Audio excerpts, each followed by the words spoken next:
असावं किंवा वडील गरीब असावं हे महत्वाचं नाही, जीवनामध्ये वडीलच असावं हे महत्वाचं आहे.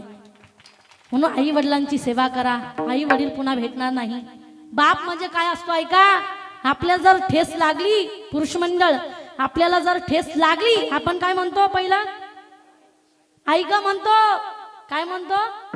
आई ग म्हणतो. पण ज्या वेळेला आपल्याला जर साप दिसला मोठा, काय म्हणतो?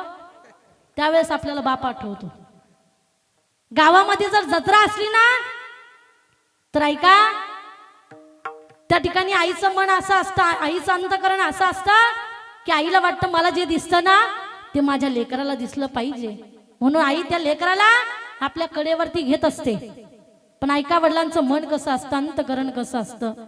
ते वडील विचार करतात जे मलाही दिसत नाही ते माझ्या लेकराला दिसलं पाहिजे, म्हणून बाप लेकराला कुठे घेतात? आपल्या खांद्यावरती घेतात. माझ्या डोळ्यातलं आसवं. वडील कसे असतात ऐका, माझ्या डोळ्यातलं आसवं कुणी मायेना पुसताना हुरी हुल गदगतो या गोष्ट बापाची सांगताना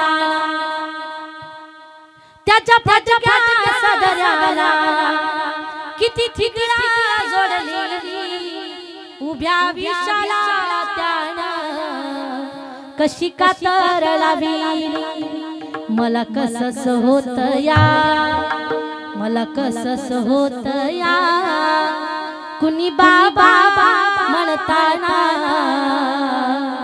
उरी हुल कदत तो या गोष्ट बापाची सांगताना. बाप महत्वाचा आहे, आई वडील महत्वाचे आहे. जोपर्यंत आई वडील जिवंत आहे ना तोपर्यंत त्या आई वडिलांची किंमत आपल्याला कळत नसते. एक जोडपं शहरामध्ये फिरण्याकरता गेलं, त्यांचं 5 वर्षाचं लेकरू त्या ठिकाणी हरवलं. 4-5 तास झाले लेकरू सापडत नाहीये. त्या आई डसा त्या ठिकाणी रडू लागली आहे. महिला मंडळ 5 तासाच्या नंतर ते लेकरू त्यांना पुन्हा सापडलं. बघा, जो मालक होता ना ते लेकराचे वडील होते ना, ते पत्नीला सांगू लागले, अगं आपल्याला आता गावाकडे जायचंय का, गावाकडची बस आपल्याला धरायची का, तुझं लेकरू 5 तास तुला सोडून दूर गेले, तू ढाय मोकळून रडू लागला. पण ऐक ना, गेले 2 वर्ष झाले मी माझ्या आईला माझं तोंड दाखवलं नाही. त्या आईचं मन काय म्हणत असेल. म्हणून मला सांगायचंय, जोपर्यंत आई वडील आहे ना त्यांची सेवा करा.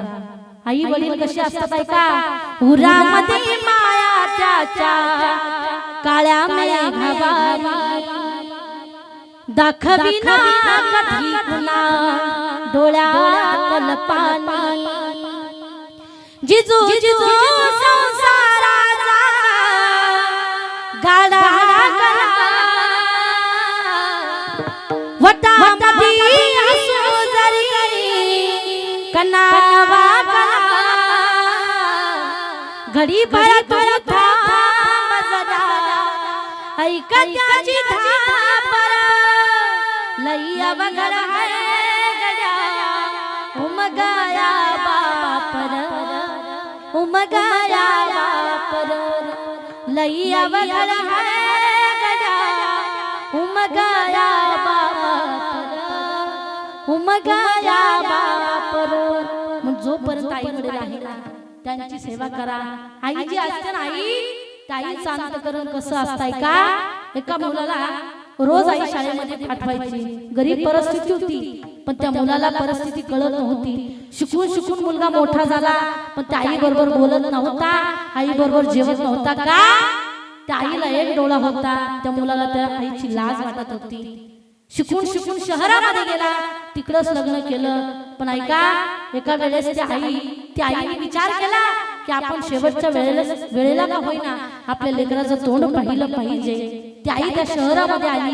आईला पाहिल्याबरोबर तो मुलगा वाईट बोलू लागला, शिव्या देऊ लागला. पण ऐका, लेकराचे हित आहे माऊलीचे चित्त. त्या मुलाने त्या आईला लाथा जरी मारले ना पण त्या आईची माय वेगळी असते. बाळमाते निष्ठुर हो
या जगामध्ये गोष्ट आपला हात धरू शकत नाही.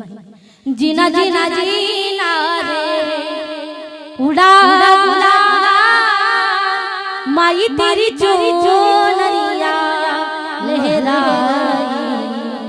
जीना जीना रे उडा उडा